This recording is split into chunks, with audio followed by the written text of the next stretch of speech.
Well, hello everybody and welcome back down into the basement for a look at what you can hear tinkling away behind me. That's right, we're here to look at the aquaponic garden ultimately.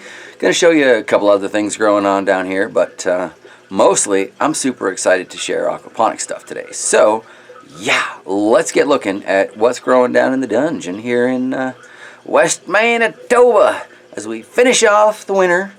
And it's sunny out there. I can see parts of my lawn. I might actually be able to garden by late May?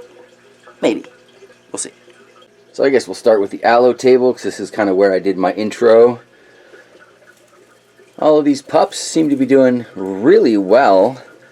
I think when I counted on here the other day, there were some like 11 of them. It's kind of crazy. They're everywhere.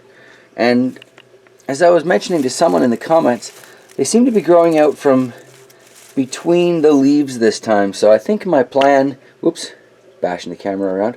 I think my plan to just kind of let it overgrow this planter before I mess about with it again is probably a good one, because that looks like it's going to be a little harder to remove than last time, and it's kind of still recovering from that rather rough treatment.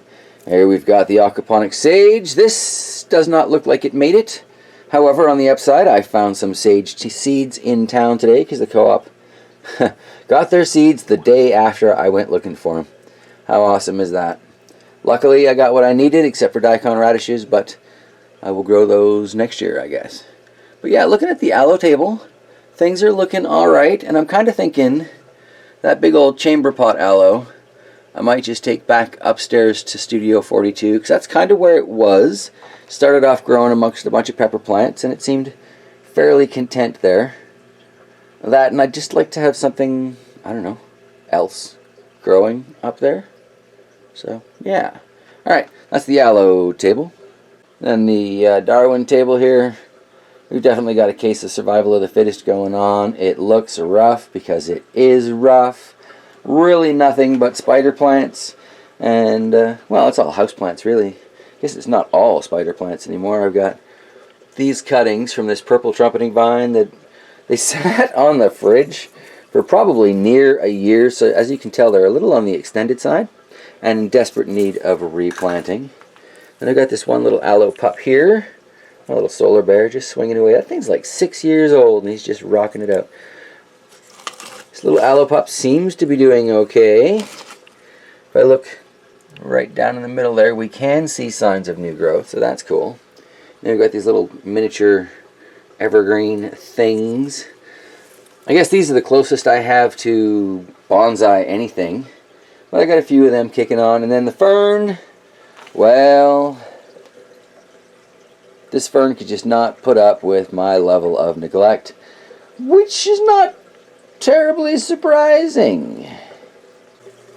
Alright, so let's feed the fish a little bit here, and then we will take a look at the aquaponic garden, because, you know, I didn't grow any leafy greens or anything, you know, immediately edible this year, but I do feel it's been an incredibly productive year in the aquaponics. Doesn't really look like it though, does it? Give me a second and I'll explain. So first off, we've got some red currant bushes. Now, out of all of the, 7 that I put in here, we've got 4 that are still in the aquaponic garden bed. And I've got the one that I took out kind of early, just to start transferring it into soil, and it seems to be surviving. So, I may not have gotten any lettuce or anything out of this year, no salad greens, but I have 5 red currant bushes. So that, I think, in the long run, is probably going to produce a lot more food than, you know, some salad mixed greens would have done.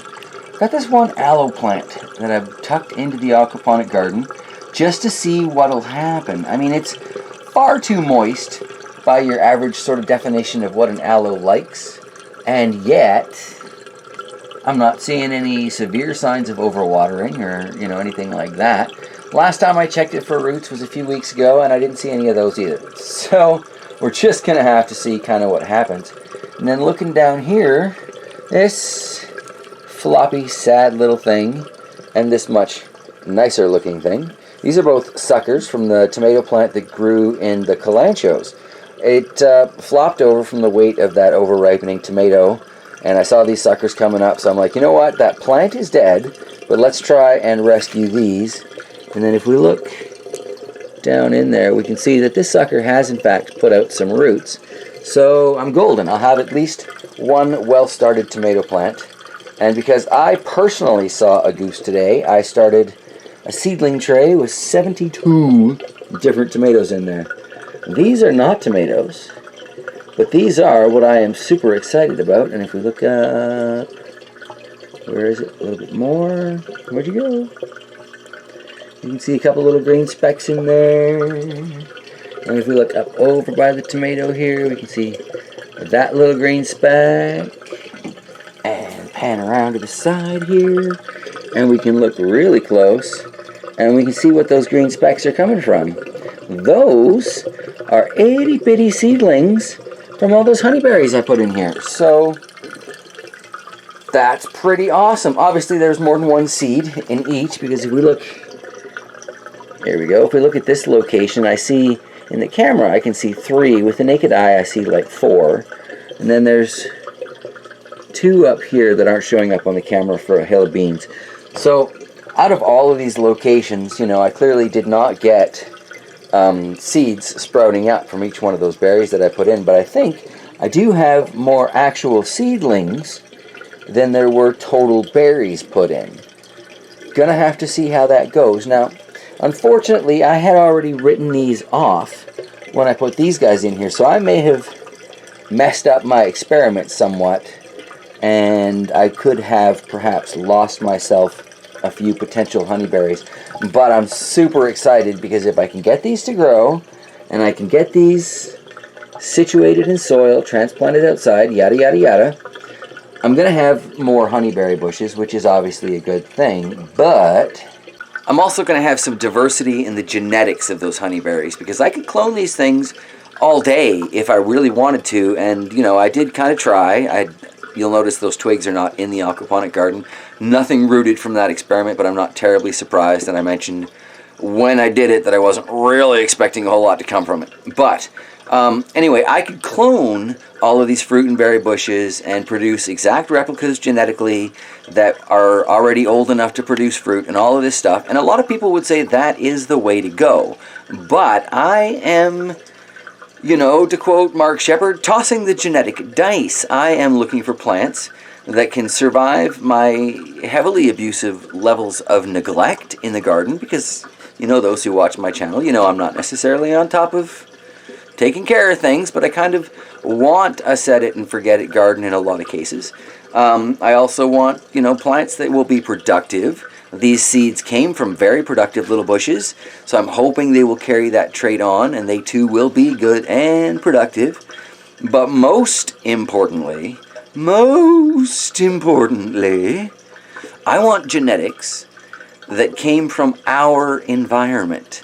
These 2 bushes that I brought from British Columbia, and that may not have actually been legal. Now that I look into a lot of things, it says we can't ship to or from BC. If you're not in there, you can't get from BC. If you are there, you can't get from elsewhere. So I guess I'm lucky nobody searched our U-Haul crossing the provincial line there. But anywho, these plants were conceived by the bushes here in Manitoba, should be more accustomed to our climate, should start producing even faster if they are, should have a better chance of surviving these harsh winters. If they do, then I am golden. Right now there's 10 of those little seedlings I think that I counted, so again, the rule of half, if I only get 5 more bushes out of that, well, I've only got 1 Haskap berry and 1 honeyberry right now, so that's a whole lot more berry bushes to add to the forest out there. So that's absolutely wonderful. Anywho, the garden's been going this whole video. I imagine a lot of you need to trot off to the loo to deal with certain urgencies that these aquaponic videos do present to people. So I will see you next time. Much love, everybody. Take care, and yeah, take care of yourselves and all this stupidity. All right.